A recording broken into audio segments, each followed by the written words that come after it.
হাতির হানায় এলাকার ফসলের ব্যাপক ক্ষয়ক্ষতি। বন দপ্তরের বিরুদ্ধে উদাসীনতার অভিযোগ তুলে পথ অবরোধ ক্ষতিগ্রস্তদের।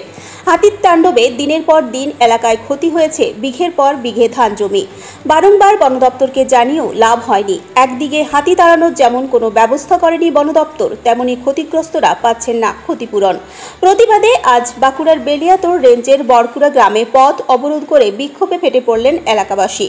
বেলিয়াতোড় থানার পুলিশ ও বন দপ্তরের আধিকারিকরা অবরোধ তুলতে গেলে তাদের ঘিরেও বিক্ষোভ দেখান এলাকার মানুষরা। স্থানীয়ভাবে জানা গেছে, সপ্তাহখানেক আগে পশ্চিম মেদিনীপুরের সীমানা পেরিয়ে প্রায় 25টি হাতির একটি দল বাঁকুড়ার বাঁকাদহ রেঞ্জে প্রবেশ করে। সেই দলটি দ্বারকেশ্বর নদ পেরিয়ে প্রথমে সোনামুখী ও পরে বরজোড়া ব্লকে প্রবেশ করে। হাতির দলটি বেলিয়াতোড় হয়ে প্রথমে বরজোড়ায় পৌঁছে গেল। দলের 7-8টি হাতি ফের আচমকায় পুরানো পথে ফিরে যেতে শুরু করে। এর ফলে কার্যত 2 দফায় ধান চাষের ব্যাপক ক্ষয়ক্ষতি হয়। ক্ষতিগ্রস্তদের অভিযোগ, ক্ষয়ক্ষতি কমানোর জন্য হাতির গতিবিধি নিয়ন্ত্রণে কোনো ভূমিকায় নিচ্ছে না বন দপ্তর, মিলছে না প্রয়োজন মতো ক্ষতিপূরণও। অবিলম্বে হাতির দলের গতিবিধি নিয়ন্ত্রণ করে ক্ষয়ক্ষতি কমানো এবং ক্ষতিগ্রস্তদের উপযুক্ত ক্ষতিপূরণের দাবিতে আজ সকাল থেকে বরকুড়া গ্রামের কাছে বেলিয়াতোড় সোনামুখী রাস্তা অবরোধ করে বিক্ষোভে ফেটে পড়েন এলাকার 3 থেকে 4টি গ্রামের বাসিন্দারা। বাসিন্দাদের ক্ষোভের মুখে পড়ে বন দপ্তরের আধিকারিকরা ক্ষতিপূরণ না দেওয়ার অভিযোগ অস্বীকার করেছেন। তাদের আশ্বাস, ক্ষতিপূরণ কমাতে প্রয়োজনীয় পদক্ষেপ করা হচ্ছে। হাতিতে ক্ষতি করার জন্য কত বড় করা হয়েছে এইখানে 20-22টা হিসাব নাই, আরো আসছে 100 আসছে। প্রচুর ক্ষয়ক্ষতি করেছে। এই তো সামনে গুটকা ধানের প্রচুর ক্ষতি করেছে। এই ক্ষয়ক্ষতি কি চলছে লাগাতার চলছে? হ্যাঁ, ক্ষয়ক্ষতি কি লাগাতার করছে? হ্যাঁ, লাগাতার করছে গোটা এলাকা। না না, ফরেস্ট কোনো ইয়ে দিচ্ছে না। এখন বর্তমান বড়বাবু আছে একেবারে জঘন্য বড়বাবু। সুধাংশু ঘোষ।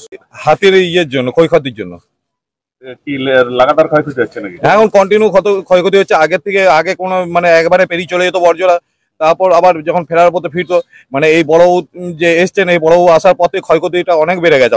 আমাদের বড়বাবু বলতে বেলিয়াতোড় রেঞ্জার সাহেব। কিন্তু সেই ক্ষয়ক্ষতি কি ক্ষতিপূরণ কিছু না, ক্ষতিপূরণ দিচ্ছে না।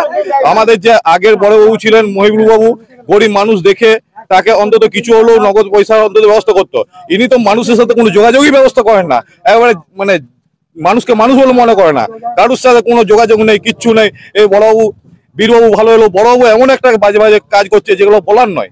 এই হাতি বারে বারে এসে আমাদের বনেই সেই পেরিয়ে যাচ্ছে। প্রতিদিন 12টা, 1টা, 2টোর সময় বেরোচ্ছে, 10টার সময় বেরোচ্ছে, খাচ্ছে, আবার ফের এসে জঙ্গলে আবার অবস্থান করছে।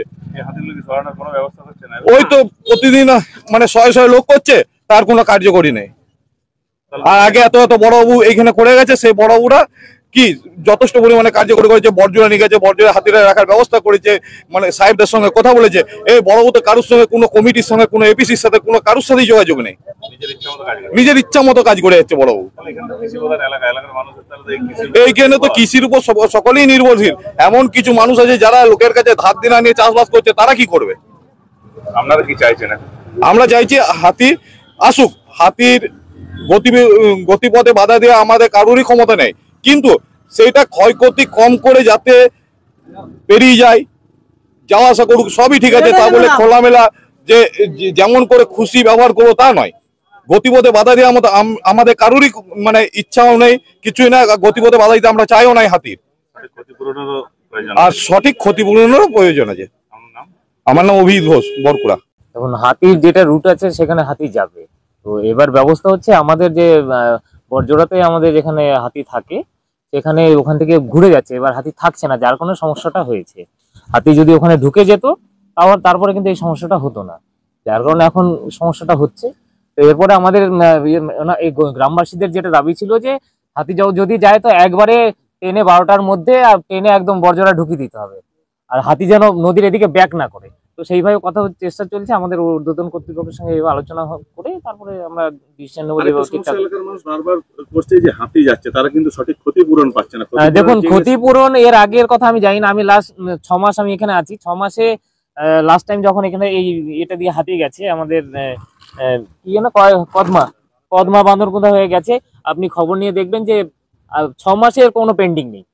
আমি কিন্তু পুরো ইয়ে করে দিয়েছি। এবার পুরনো যদি থাকতে পারে, ঠিক আছে, পুরনো থাকতে পারে, কিন্তু আমার সময়কে কিন্তু আমি মোটামুটি আমার ঊর্ধ্বতন কর্তৃপক্ষের সঙ্গে কথা বলে আমি কিন্তু ওটা মোটামুটি মিটিয়ে নিয়েছি। তাহলে এই হাতিকে অন্যত্র সরানোর ব্যবস্থা খুব দ্রুতই করছেন? অবশ্যই।